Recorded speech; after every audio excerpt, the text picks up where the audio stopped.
about how they were able to manifest the powers during the last power manifest segment.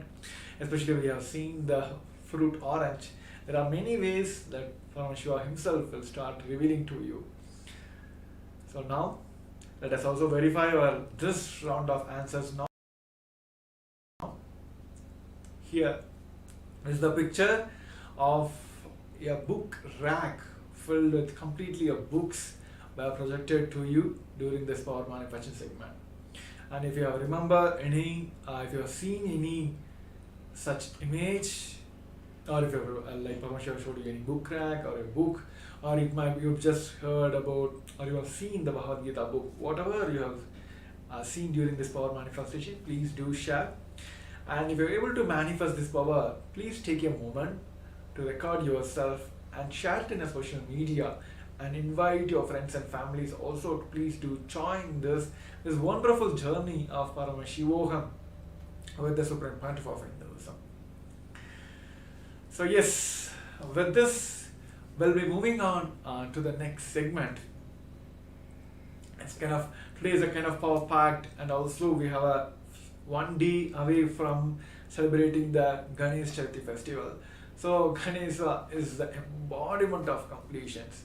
So today, as we are seeing how we can manifest the future the way we want by altering our past. So in this segment, we're going to address and we're going to learn the science of how we can break free from the status quo. It has been there for everyone. There are many times we always struck with this one thing which is status quo. We just neglect the situation saying that, oh, I'm in a status quo. So today in this segment, we're going to understand first the science and how we can break free from the status quo. And we will be entering into a segment also to internalize exercise, to practice and experience this, how we can break free from the status quo. So now I request all of you, all the participants, for the listening. Now I'll be having a video for you.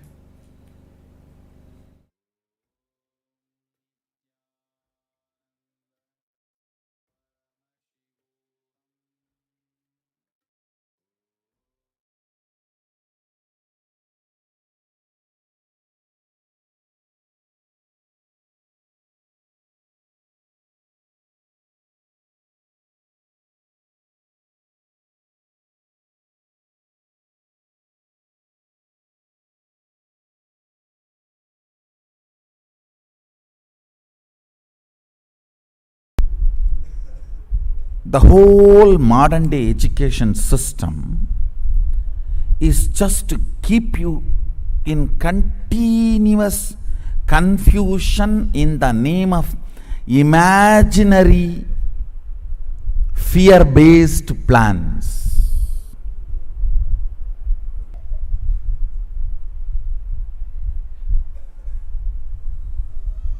I am not against planning. I am against enjoying your confusion, laziness, stupidity in the name of planning.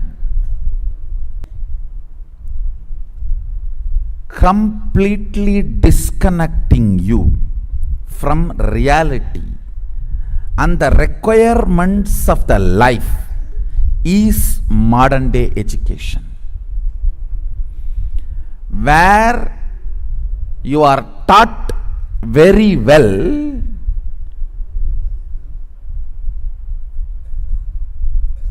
to do the psychodrama. Hey, I may not contribute, but if I am not there, I will collapse. If you know to play that game, you can raise the ladder of the corporate ladder. Because the education system is basically to cheat others. So naturally the fellows who are evolving through that system will be cheating the owners. It is like you cheat me, I cheat you. The whole thing is vengeance based.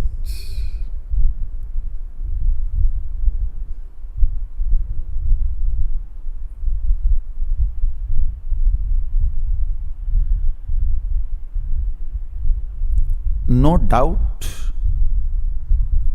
when you build large buildings and develop a city, you need to understand how the sewage water need to go out, how the electricity circuit need to be provided, how the drinking water supply need to happen, how the people who are using the city will come in and go out. No doubt. But surely planning cannot replace living. The fundamental damage done is making the person believe life is difficult. Once the person starts believing life is difficult, even picking up this and keeping there becomes a big project plan. Will this table take the weight, and the weight is 200 gram, and the table's depth and the material in which table is made of, and the stress test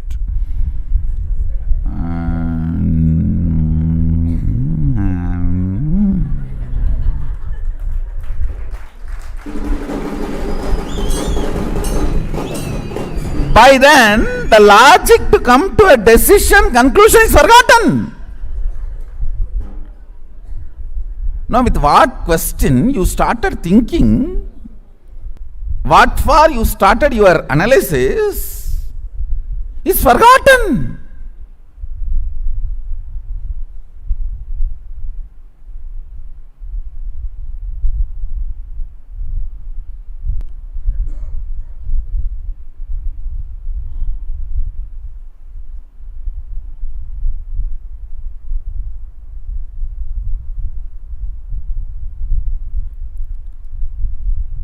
This corporate project planning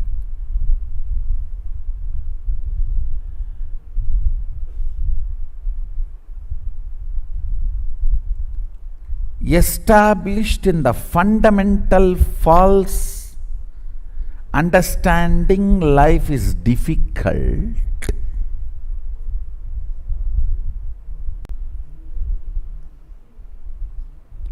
Anything, I tell you,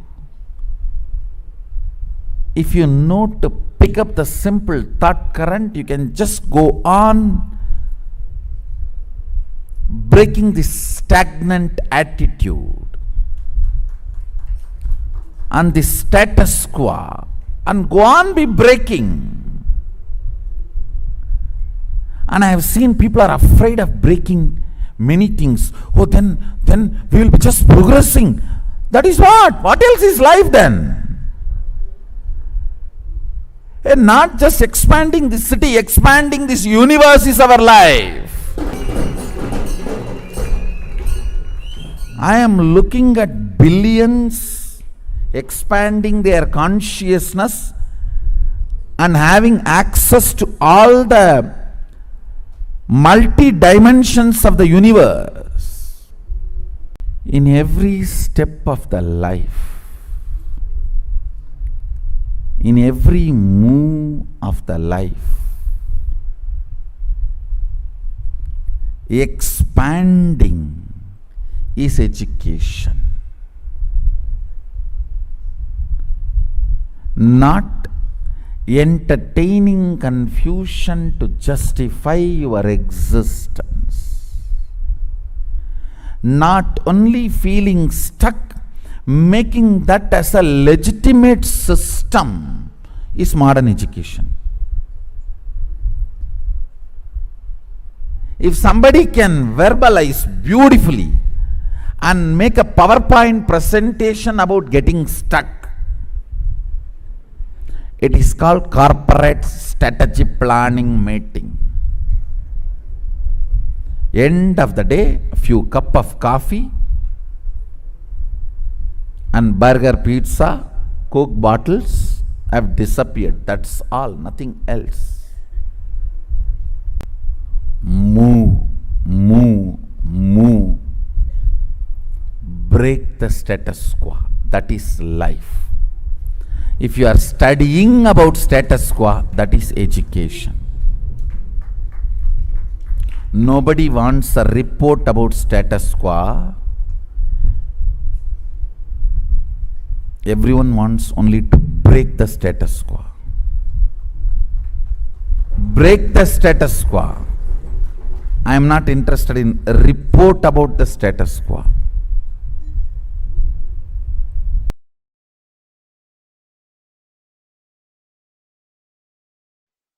This is the greatest secret for being successful forever. Actually, I am going to make only 3 statements. Listen. Consciousness resides in you in the shape of intense light, in the shape of your thumb. See, just this thumb size, angushta matra. Thumb size, alive, intense life, tejas. That is consciousness. It stays inside you, thumb size light. Listen carefully. When I breathe tejas into your life, you will see the consciousness as an intense light in the size of your thumb. Angushtamatra purushaha. The size of the thumb, consciousness, purusha, resides in you. This is the first statement. Second,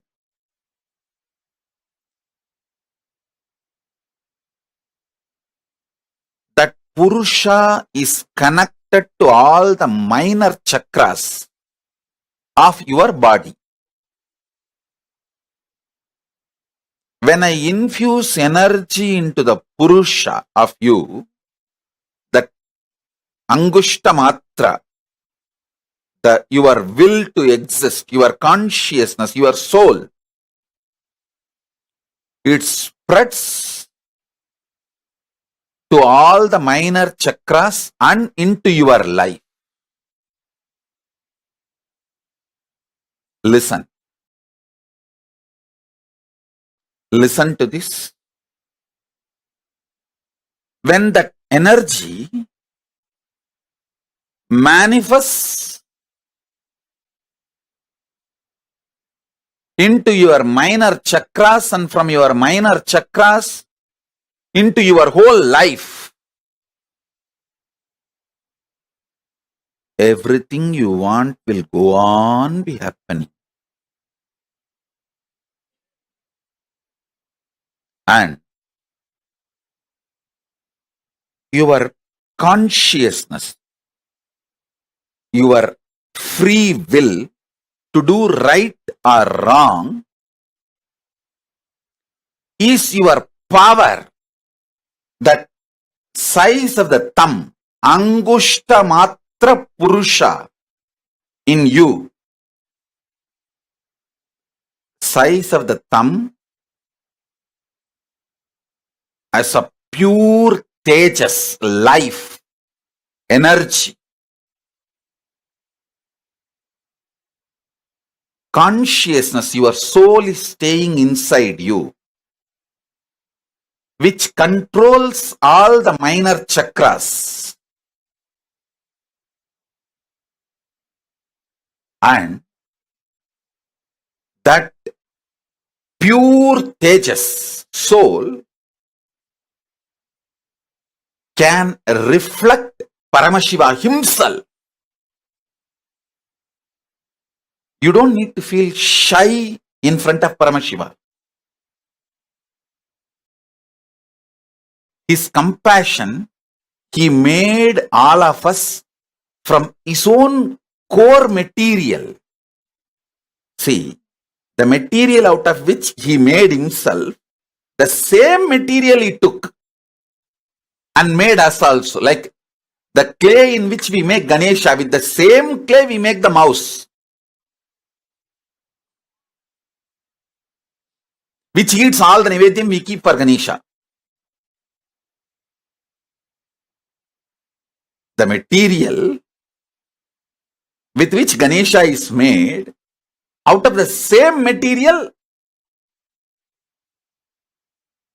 the mouse, the cat, sorry, not cat, rat, the mouse, Ganesha's Vahana is also made. Same way, Paramashiva, the material with which he made himself, out of that same material, he just took material from him and made us. That material is that Angushta Matra Purushaha, Parameshwara. When he made Paramashiva, when he made himself, he took that same material and made all of us. That material is Angushta Matra Purushaha, freedom to do right or wrong, free will to do right or wrong. So now I'll give you the just three truths.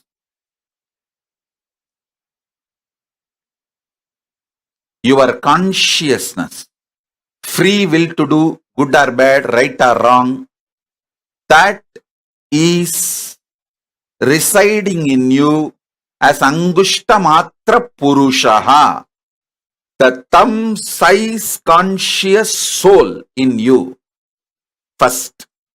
Second, all the minor chakras of your body is controlled by that Purusha. So when energy comes from Kailasa and enters into that Purusha, from Purusha that energy goes to all minor chakras and oozes out to your life. That's the second. Third, your consciousness is the passport and visa for you to go to Kailasa, Kailasa. Even rishis and devatas don't have that. They have to come to human plane and take this body, only then they can go. This is the airport. They may be living anywhere, but they have to come to airport to get into the flight. Even if he is the head of the nation. So that's the first thing. Second, Paramashiva made us from the same material out of which he made himself. It is like he manifested himself and just took some part of his own himself and made each one of us.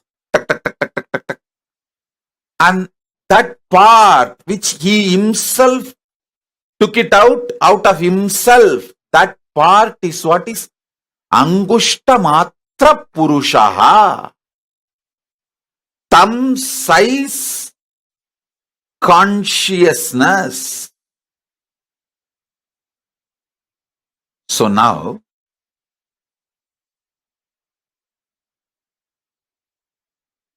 I will import more tejas, energy, consciousness from Kailasa and infuse into all your Angushta Matra Purushaha.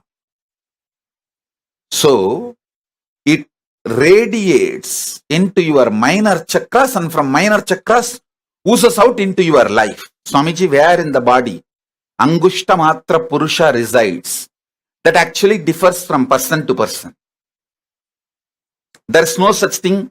See, generally, it resides in Anandagandha, just below the heart, above the navel. Just below the heart, below the Anagata Chakra. above the navel chakra, this region. Generally, but it is not mandatory. You have to experience Angushtamatra Purusha only there. Sometimes you will experience even on the third eye, the Angushtamatra Purusha. Sometimes very highly evolved beings experience even on the Dwadashanta, means 12-inch above the Sahasrara. Dwadashanta.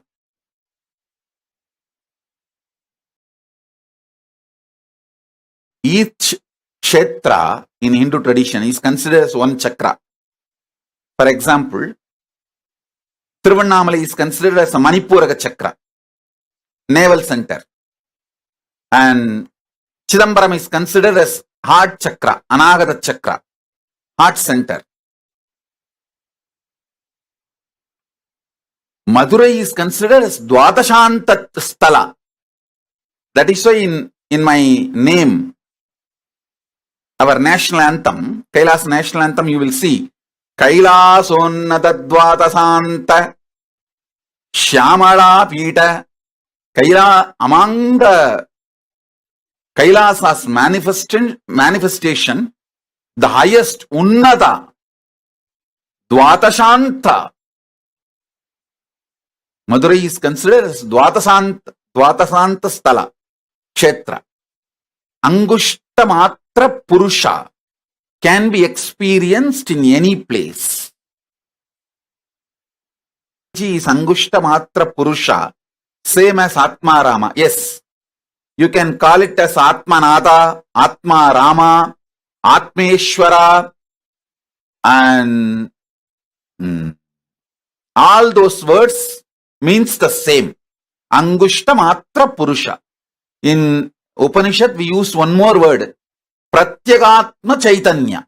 Even that word is Angushtamatra Purusha.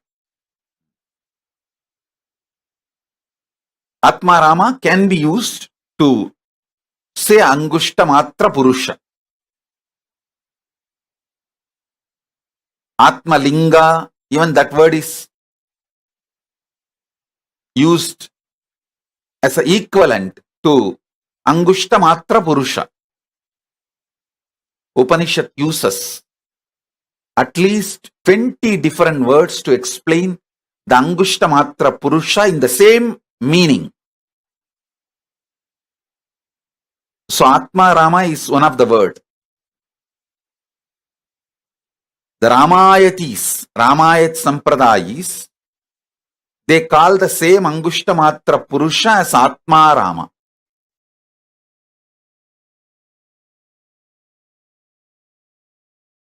Listen carefully. The cognition's inner software which operates your system, which generates your desire patterns, your joy patterns, your pleasure patterns, your greed patterns, your fear patterns, your anxiety patterns, your depression patterns, your frustration patterns, your good idea of your bad, your right, wrong, all which you generate, which is generated inside your system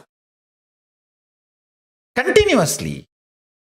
That source software should operate with more and more by the qualities of consciousness, Paramashiva,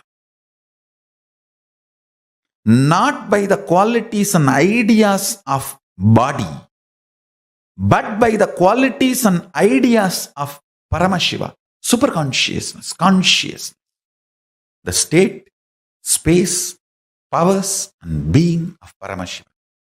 Beautifully, Krishna says, the consciousness can neither be killed, nor be burned, or be made wet. The great qualities of consciousness should be your cognition about you. Consciously decide to program, meditate, contemplate, declare to yourself, you are consciousness, Paramashiva, even with you. behave yourself as Paramashiva. Even with you, behave yourself as Paramashiva. That is the highest integrity to Paramashiva. Understand? If you think you have something other than Paramashiva, you abuse Paramashiva. How can anything other than Paramashiva exist? Then you are more powerful than Paramashiva. He is the only Purusha. No other Purusha exists other than Paramashiva. So even with yourself, behave as Paramashiva is integrity to Paramashiva. This is the best way you will prepare yourself for Paramashivoham experience.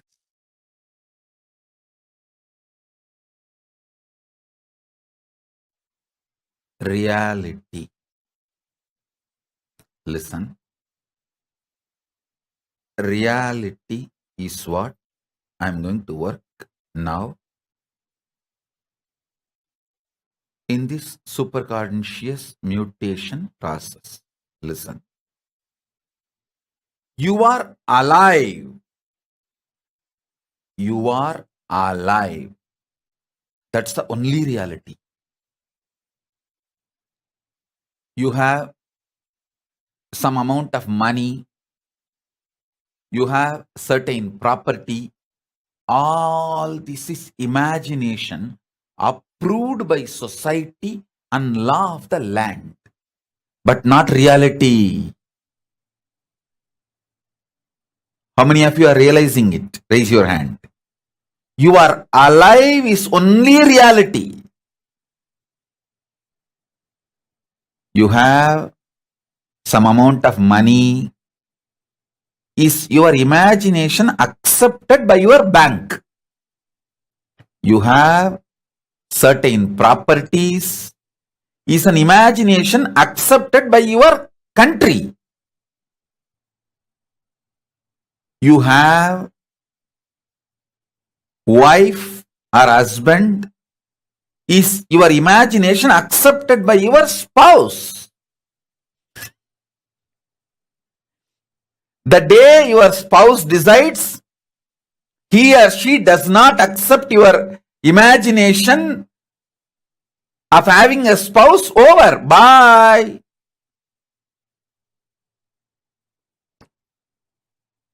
You are alive is only reality.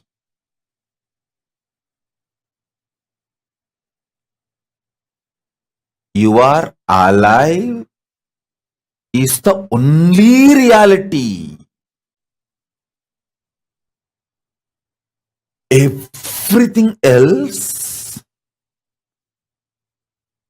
is an imagination accepted by certain people at certain level in certain zone. How many of you are understanding?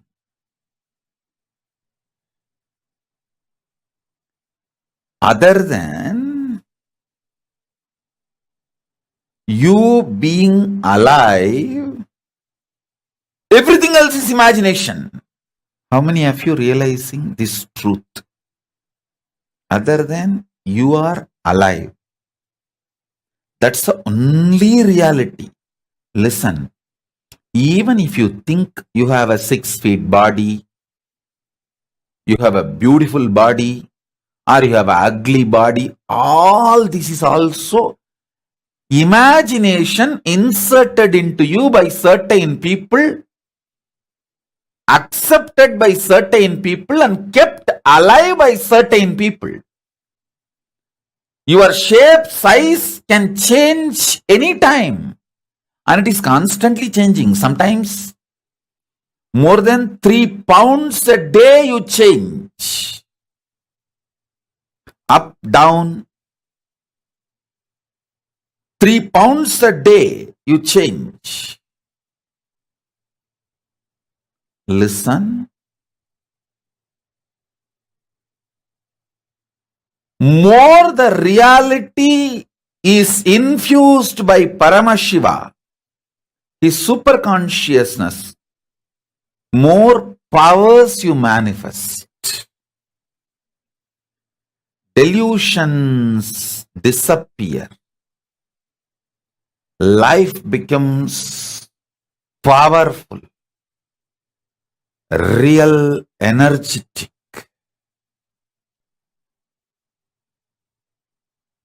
Don't be afraid of reality. That's all. Don't forcibly cling to delusion. Don't forcibly cling to delusion. If your life becomes more and more energetic, powerful, delusions lose power over you in multi-level. Evolve in reality. Let every day of your life raise you more and more into reality. Ravana is not wrong when he shows his power. He was wrong when he was trying to possess Kailasa, control Kailasa. If Ravana has not played with Paramashiva, he would not have been destroyed. If he has not tried to do games with Kailasa and Paramashiva, he would not have been destroyed. Same way Bhasmasura. If he has not tried to go after Paramashiva, destroy Paramashiva, he would not have been destroyed. Same way Daksha. See, Bhasmasura lived 16,000 years. Only when he decided to stretch his hand on Paramashiva, he was destroyed. 16,000 years he ruled the world happily. Ravana lived 12,000 years. Go and see the Ramayana. 12,000 years. Only when he decided to disturb Kailasa, Nandi gave the curse. It is Nandi's curse. Vanarasena came and destroyed Ravana. You don't need to drop your knowledge. Keep knowledge to play with the world. Keep integrity to play with Kailasa. Keep knowledge to play with the world. Be strategic. Same way Daksha. Daksha did thousands of yajnas. He lived quite a long time. He was a Prajapati, president of the humanity. I don't know how many of you understand the word Prajapati means. He was the head of the humanity, whole humanity. Only when he started directly attacking Paramashiva, he got destroyed. Having power, having knowledge, showing it in the world is not wrong. You get into mess only when you try to behave like Ravana, try to damage Kailasa or try to put your hand on Paramashiva, or like Daksha try to fight with Paramashiva, only then you get into trouble. Otherwise, you will never have trouble. Delusion with deluded people is not wrong. But when you try to show your delusion with reality, means Paramashiva or Kailasa, that is where you mess. Be boss to the world. Be a simple disciple to Paramashiva. Then you will be successful forever. As long as Ravana did not try to possess Kailasa, he lived ruling 3 worlds. I don't know how many of you know Ravana had the title Ravaneshwara. Ravana was living like a Ishvara for 3 worlds. Only when he decided to possess Kailasa, try to shake Kailasa, he got into the mess. Within 3 years he was killed. When he decided to take Kailasa and try to move Kailasa, after that only 3 years he lived. That's all. 12,000 years he lived as a Ishvara because he tried to disturb Kailasa only 3 years. Within 3 years he was destroyed. Ravana would have been great if he has not tried to fight with Kailasa. Nobody could have killed Bhasmasura if he has not stretched his hand on Paramashiva. Daksha would have been the Prajapati. I don't know how many of you know Daksha is a Smritikara. He wrote the first jurisprudence. Manusmriti was second, not first.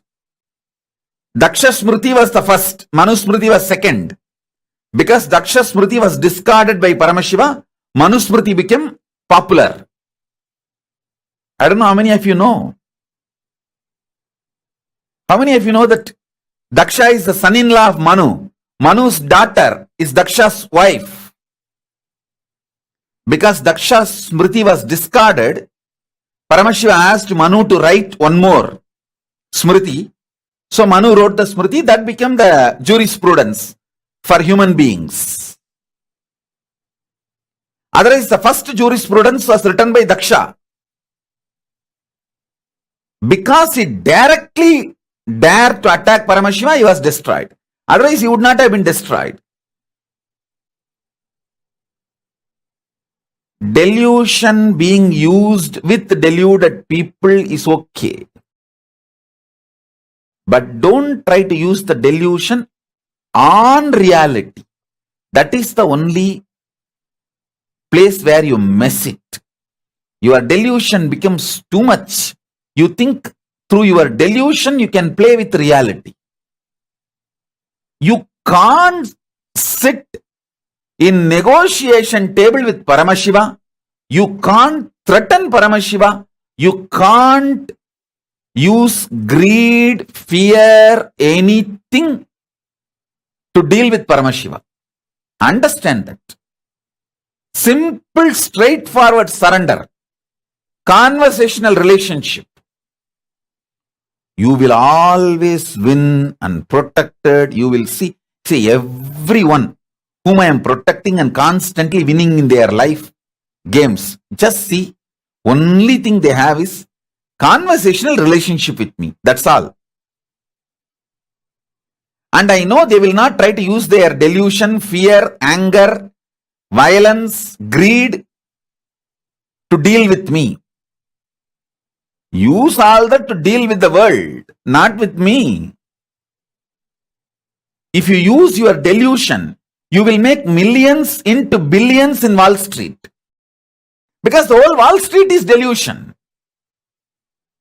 Use delusion where the delusion is useful. If you use your strategies, your delusion, knowledge, everything in Wall Street, you will make millions into billions. Less than a year you will make. But if you use your delusions, your knowledge on Kailasa or on Paramashiva, you will lose everything.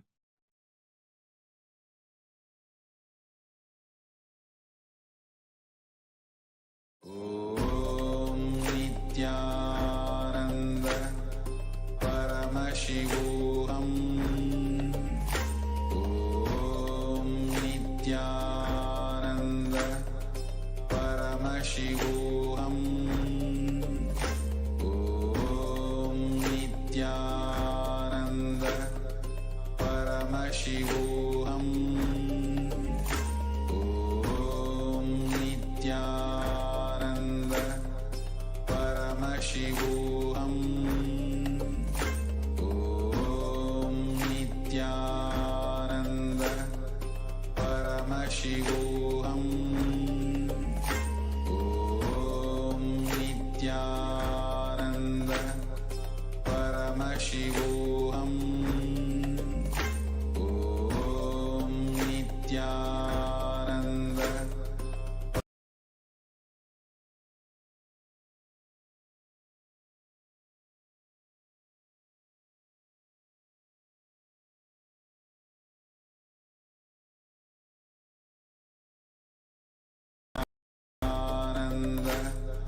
Paramashivoham.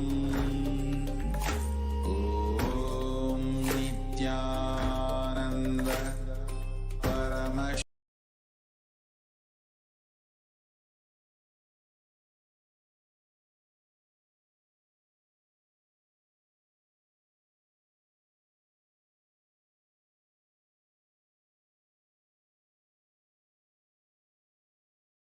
Breakthroughs.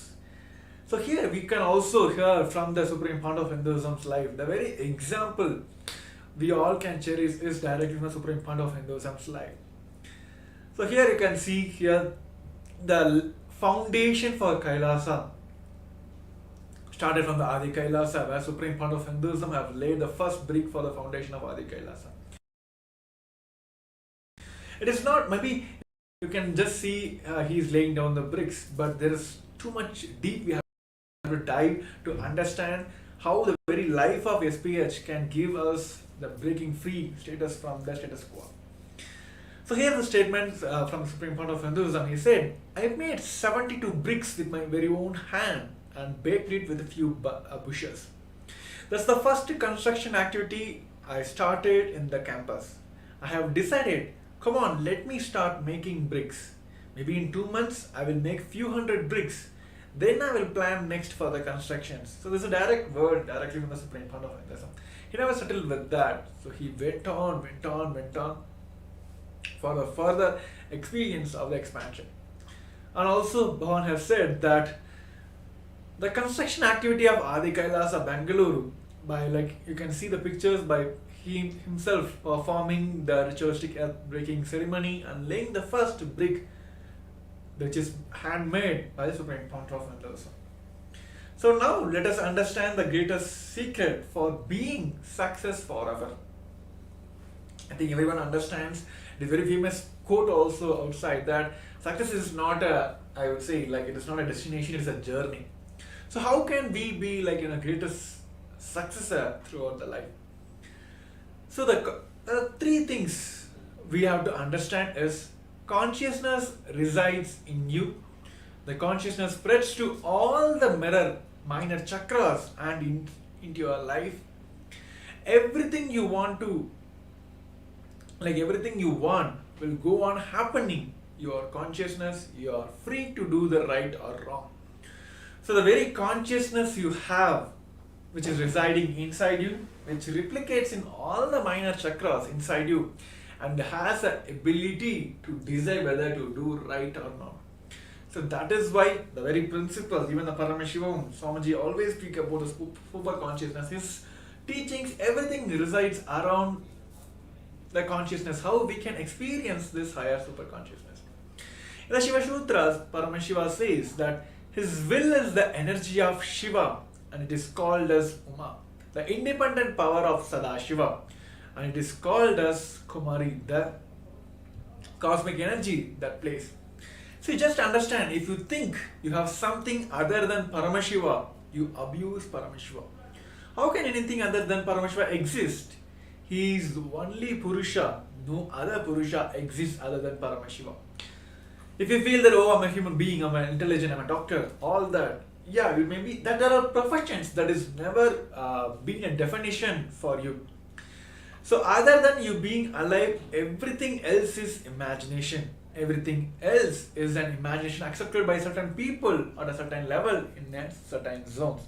For example, you have some amount of money, you have certain property, that's all is imagination of a society and the law of the land. It's not a reality. So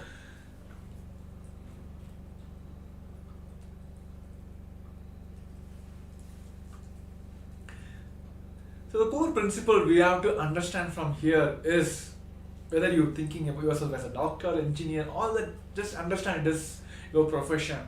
Your very own, the core principle is you are Paramashiva. When you feel that you are something away from this, then it is abuse to Paramashiva and also you are degrading your conscious experience. So what we have to understand today is, other than you being alive, everything is what is imagination. whether the money you have, or the position you have, or the properties you have. Of course, it's based on the law of the country, right? Okay, you have a certain laws, the country wherever you reside, the country put a law structure. This property, if he has this kind of documents, this property belongs to him, he can do whatever he wants. Tomorrow if the law passes and it changes, means what it does. Like if they says like, oh, if these criteria are not matched, then this land belongs to the government. Surely, right? If there is no solar panel or any cosmic geometry is not there in that location, it belongs to the government, means of course it may change anytime. So it is all the imagination which society believes and the law of your land. So how to break free from this conscious, the status quo, is just understanding the very core principle that you are Paramashiva. So with this powerful cognitions, let us enter into the power manifestation segment. Now all of us will be entering into the one more segment of power manifestation, where all of us will be manifesting the power of third eye. So now I request all the participants to get your power manifestation kits, like eye bands, pen and paper. Let's put your eye bands. Just intensely declare yourself that I am Paramashivam.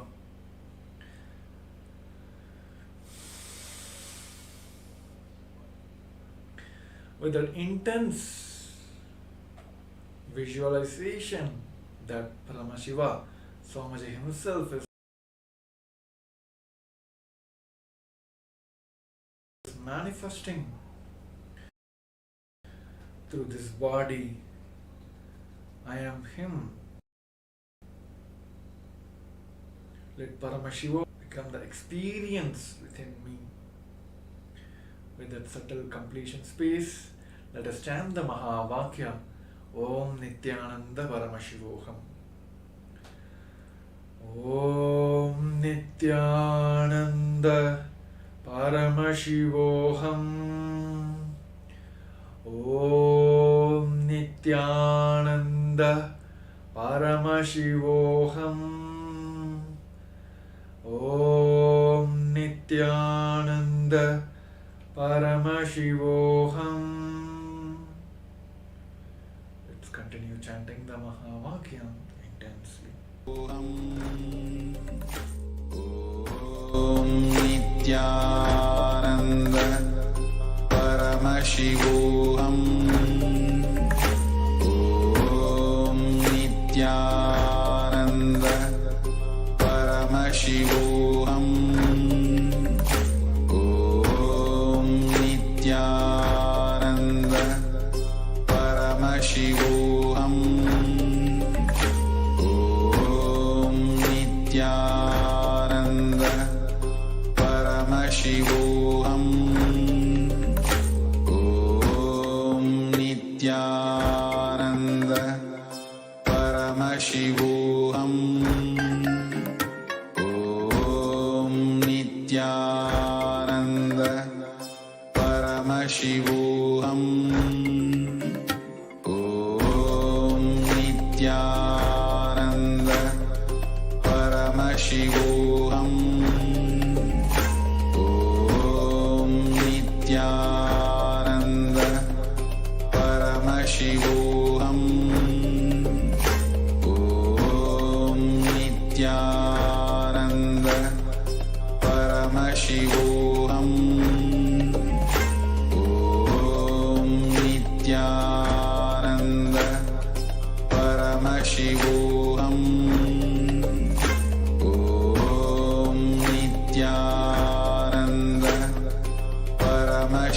Paramashivoham. Om Nithyananda Paramashivoham. Om Nithyananda Paramashivoham. Om Nithyananda Paramashivoham.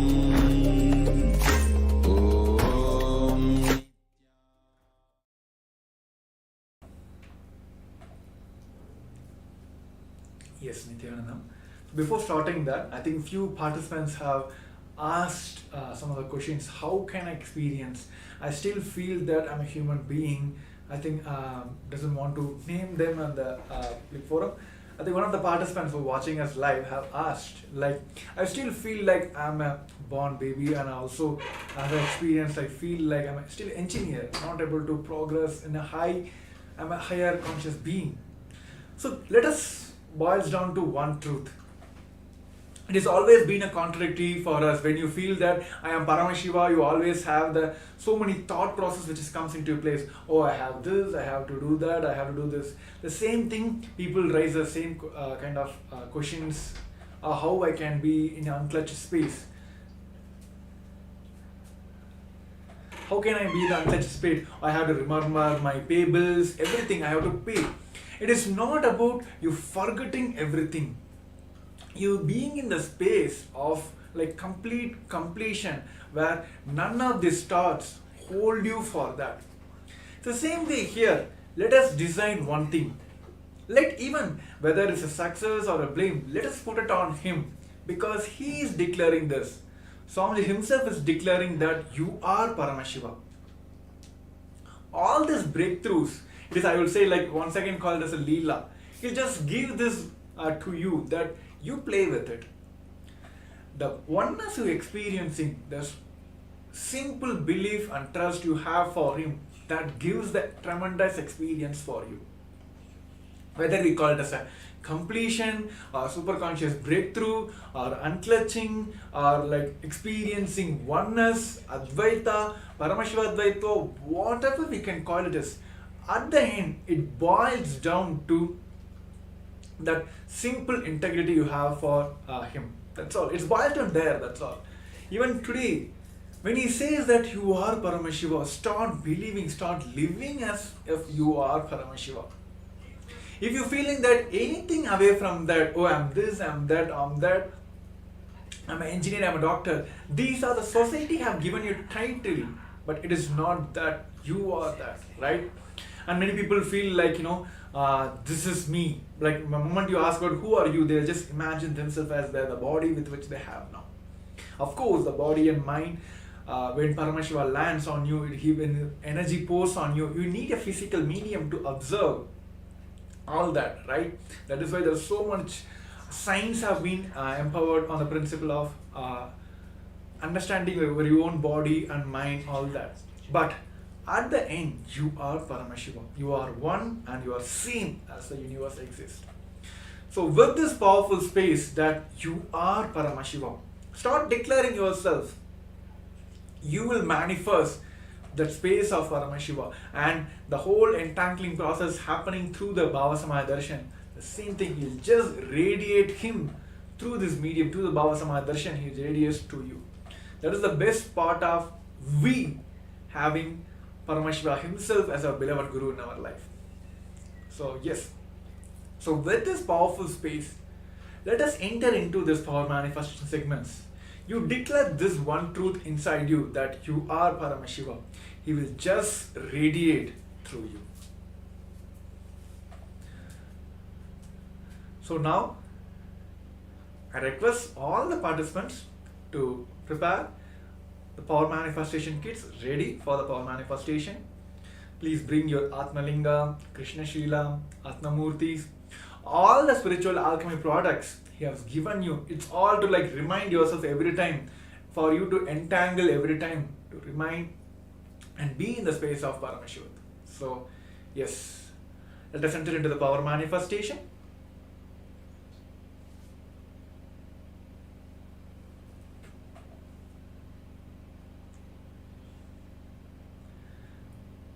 So I request all the participants, put your eye bands.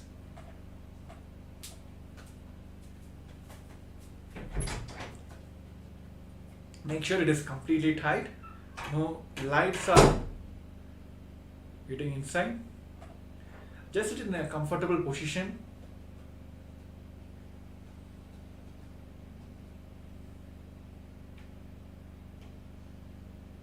Just declare this one statement within inside you, that you are Paramashiva. You are nothing less than Paramashiva. You are the same state, space. You can manifest all the powers of Paramashiva, which Swamiji himself has given as a gift to the entire humanity.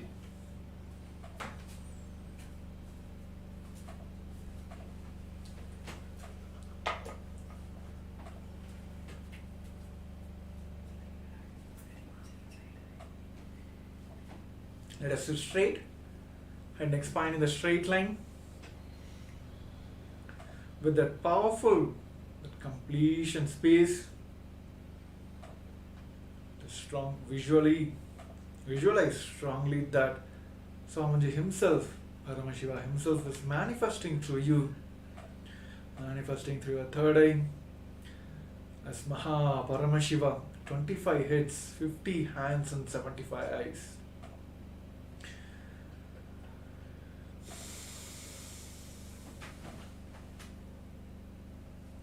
That complete oneness space, let us chant the Mahavakya, Om Nithyananda Paramashivoham. Om Nithyananda Paramashivoham. Om Nithyananda Paramashivoham. Om Nithyananda Paramashivoham. Om Nithyananda Paramashivoham. Let your whole body reverberate with the Mahavakya. Continue chanting the Mahavakya intensely.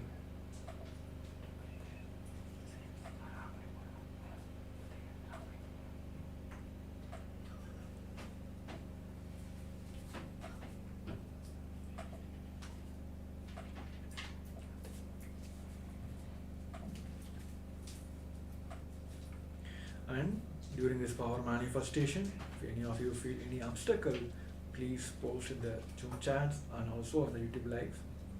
So all the initiated sannyas disciples will be able to do the power manifestation, able to scan all your obstacles and give the solutions. So yes, continue chanting the Mahavakya intensely.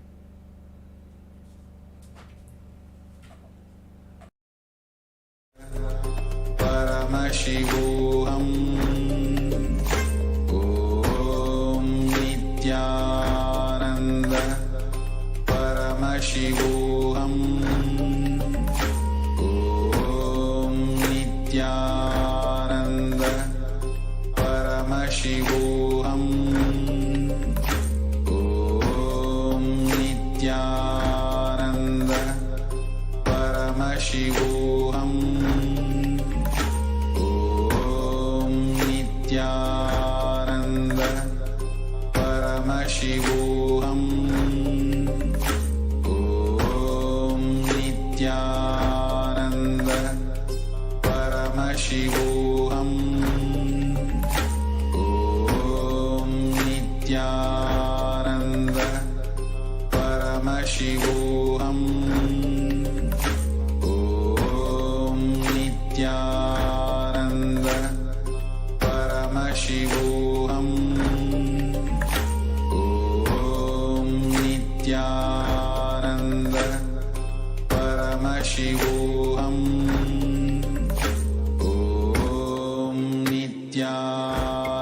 Nithyananda Paramashivoham.